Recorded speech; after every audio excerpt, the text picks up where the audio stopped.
moi a bougé les sous-sous. Donc, ça m'a dit que ma présence, c'est beaucoup. Là, mal à la tête au salingane. Parce qu'on a jump, que quand on a ça mouton, on a mokili. On a jump, maman, et ça peut même ça sali sémoule. Bah, il faut ça la sémoule. Mais là, ça fait des jours que moi, Azali, na position, il y a malade.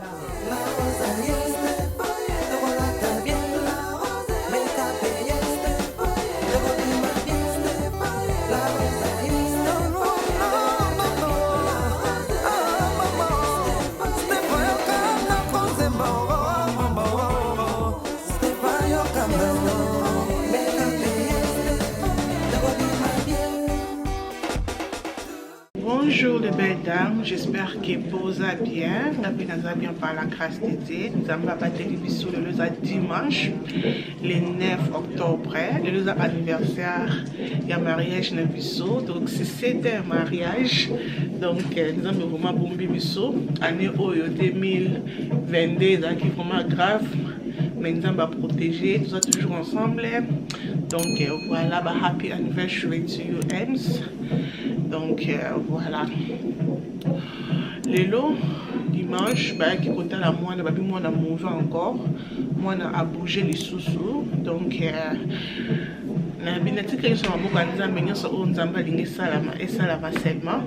mais moi a bougé les sous comme dans le lobby. Na lembi ko vanda la mbetu et na jump na ballon comme ça. On a équité ça na moana. Donc voilà, c'est ça qui nous jump comme ça et nous avons approché na sewana. Mais na que tout va bien. Moi na bien, nous faisons bien seulement que moi na aza muto azo bouger air nyonso. Docteur à lobby qui azoya asala scan ata la position mwana et tu voyez ba décision nini oyo bakozwa so basali biso scan, OK?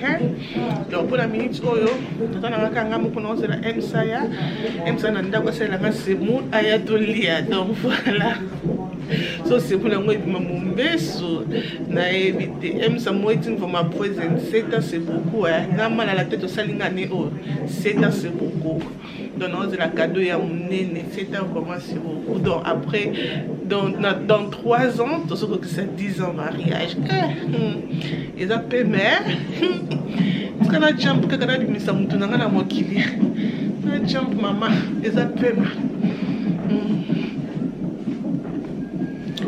donc on a déjà la sokoli, déjà la libre breakfast, on a breakfast par 8h ou 7h30 comme ça. Et là, nous allons relaxer seulement. Je suis toute seule. Dans les bureaux, dans la bête. À tout à l'heure. Je vais vous dire que je vais comme ça. On va voir what is going on. Je vais faire dans la bombe. La minute, je change Suki. Et on voit que les belles dames. Ah ouais, je vais mettre lunch. Lunch nabiso, c'est ça. Na comme penanzala et awa tuzana orange juice et awa tuzana yogurt. Donc voilà. Bon appétit. Ok les belles dames, M c'est Lina Bloko, c'est quelle heure? Presque 14h. M ça sali semoule, bal bosa sala semoule. Total non c'était dans mon vaisseau, mais la télé commence à semoule le téléphone, semoule les annonces facile. Vous avez une ligne vraiment bien. Si vous avez sur le lien, waouh, félicitations. Zoomez dans ces moules, elle a mis au caoutchouc, hein. Félicitations, elle a mis bien, hein. Il faut que vous avez fait un lambi, ngoulou, napondo. Faut le bon. Même c'est le cerveau, vous pouvez donner la bloc, des autres. Bon, ça n'est pas que tu as bloqué pour un bon moto, ouais, ils sont mis ça ici, ça m'a dit. Mais thank you, c'est nous le savez bien. Mais de toute façon, c'est nous. Première fois, là, pour ta semoule, ça va comme on baisse, but this one is good. So ici, pondo. Je vais mettre la chercher déjà comme ça. Comme on est là. Ah non, so hungry pour semoule. Non, même pas qu'il y a des chips. Pourtant, où il est là. Vous sentez complexe. Ça, c'est mon même bêche. On a vraiment. Ici, c'est un goulot. Comment pilipili de côté. Et M, ça m'a mis ça, il y a sur pilipili, il y a pour me attirer au cas. Pas de père. Ah, mais lui, ça, il y a sur pilipili, on peut m'allonger, pour attirer au cas, t'as aboué. Mais il y a habité, je suis déjà en retard. J'avais dit que j'allais venir à 12h. J'étais fatigué. Regarde comment tu as mon encore. Regarde. Anyway, nous allons prendre au nom de Jésus-Christ. Amen. Oh my God. C'est mon les accords de maman comme ça. Sérieusement, là, bien, non? Yeah. Et là, vraiment, et belle. Look. Première fois qu'il aime ça, c'est bon. Anyway, on va aller à tout à l'heure. Alors, prière mon coup, c'est comme ça. Bandez la prière, non? On a ça, là, on a côté. On a ça, là, on a bon bignon, ça. Oh, ça, là, ma journal, là. Ok, madame, tout à l'heure, c'est celui-là. Là, je viens manger. Première fois que M salam belanga semoule. Bala to fanda na M sur le sika selanga semoule. Oh non, na ibo sala ngote e ko mamumbeso. Mais na ibo na ze makilian. M ta selanga poto semoule bima mumbeso. But this time, na bingi na vidéo na like c'est et asali on vraiment bien. Na kasa ki mata bambuma mais bimpi bambuma te. Félicitations. Hein. Mon comment on a mon louber au progresser kaka. Très responsable, un parent très responsable. Au progresser seulement parce que tellement que moi j'aime ce monde, au progresser seulement. J'ai acheté chicken and chips mais j'ai vu que celle-là est aussi maté. Yeah, on salue bien. Donc voilà, on ce que nous avons pour ça cadeau dans biso, cadeau dans le mariage. Je reviens. Je vais t'emmener là-bas, tu sais c'était chaud. J'ai préparé ça maintenant, ça devait être chaud. Tu n'as pas vu que même les chinois sont dans le bol, pour garder chaud. Ça me reste tout le temps. Donc voilà, le lieu dans le 9 août, le 9 octobre, pardon. Ça fait 7 ans que nous sommes à Libala Oyo. Ça fait 7 ans, stress. Mais une année, c'était une année encore, only God m'a keep biso together. Mais tout ce qui est merci, na grâce, tout ce qui est merci, na protection à continuer à combattre la paix, sa amour. Donc voilà, on a lié ces mots là, na tondi, na oko sabinote modèle moi na bande ko ningana. Oh my God, moi no ayebi ces mots. Té. Modèle bande koningana na lycée ba papa na lycée ba J mais moi na zoninga to na lycée mon nzambe likolo moi na oningana soute moi na lali a sentir vraiment que o biloko to lira na ndako a sentir vraiment que to zongi ndako o biloko to lira na ndako alali pozala sana bimnande komitala azaki ero twin mais regarde à la livre, on a attaché qu'on est là, la course. Ben, anyway, les belles dames, vous allez bien. On a à tout à l'heure, nous avons le docteur, on a un scanning, à tisicon. Bon, occupé, on a été bon, on a un calocouan de quoi, c'est que la musique, on a un gars, ok, vous allez bien, ben, les qui. Oh, et la deuxième scan, on a bon, ça, on a porté ma position, moi, là. Ce qui m'ont dans la position, oh, yo, et ça là qui est à lobby. Ou bien à changer position, dengue à bouger. Donc, docteur Oya a déjà la machine et scan comme vous avez enfermé. Azoya pour na aya ko scanning pour tout le monde ce qui bébé à dans quelle position. Après ndé wana ba ko yebisa biso et le koni to sala après ce que position mon OK. On a été bien à tout à l'heure. Finger cross. Mais finger cross.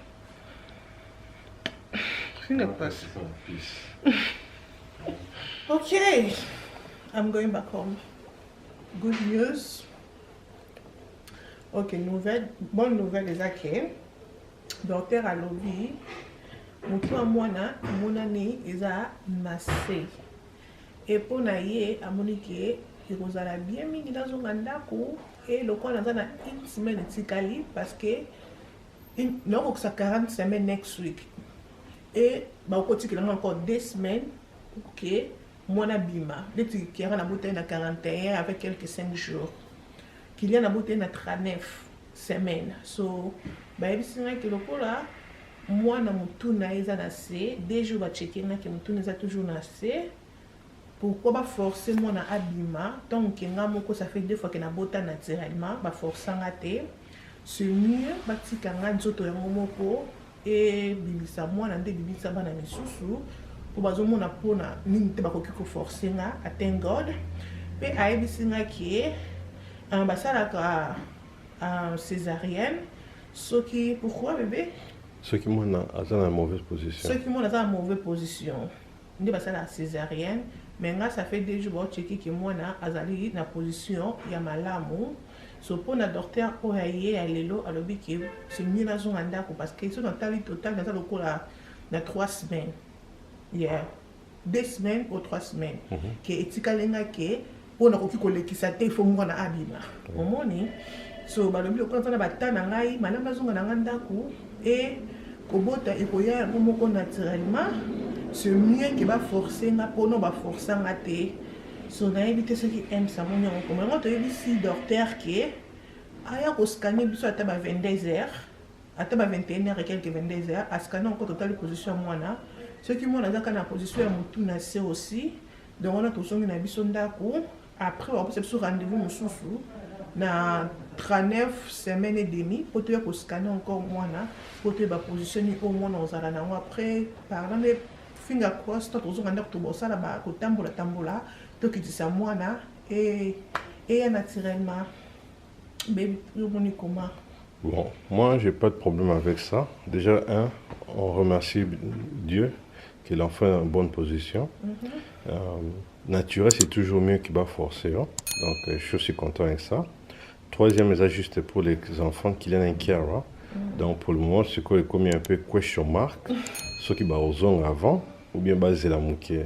Peut-être je pense qu'ils vont attendre quand tu auras le 3e scan. Pas les scans il y a pourquoi, les scans que il y a next week. Total on a scan et après on peut décider si je pars les récupérer ou bien baser la mouquée. Ok. Yeah, on va pas pour les enfants comme un parce que par exemple si Canada on va seulement voir ceux qui participent sur rendez-vous, il y a deuxième scan, ceux qui sont à la camp, pour être à 9 weeks, ceux qui sont à la camp, parce que ça a une semaine ici, ceux qui sont à la date mini. Si tout le monde que c'est bon, bah la base pour bah la classe même, tu sais la classe qui est pour notre hôpital, mon bail les alatés. Mais si nous t'aimons sur que les cas abusés, bah on peut vendre encore une semaine. Après, tous on ici bah encore pas pour qu'on a bango. Ça peut être 1 à 3 semaines. C'est ça le truc, donc c'est ça, on peut pas aussi les laisser seulement comme ça. C'est ça. Mais ça peut être 3 semaines. 3 semaines aussi, parce que moi, I have the feeling, le quoi qui a botama na 41 semaines, déjà comme ça dans la pressure, I have the feeling, il y a pas comme na 41 semaines. Au moins, parce que basi bazala fatigué, basi balimba bazala vraiment, au moins on ça pressure atiki, ça le pressure atiki. Des fois, Lucas qu'on a tambola comme un dambo. Pour quitter les sous, on a tambola pour quitter les sous pour n'a vraiment on a soumis que na bota naturellement comme na bota bananion surtout et nous avons grâce que non balobi que eza inutile pour na bango ko sala nga nini oyo césarienne donc on a dans la position encore bien et ko ko za la temps au baskana ki wana liboso exactement la période bon ko mouver mais après wana on a déjà position o ezaki azo ningane sous donc comme stable na position na yi o yazanango. C'est ça. C'est une update et nous connaissons Salami, lelo est à lundi.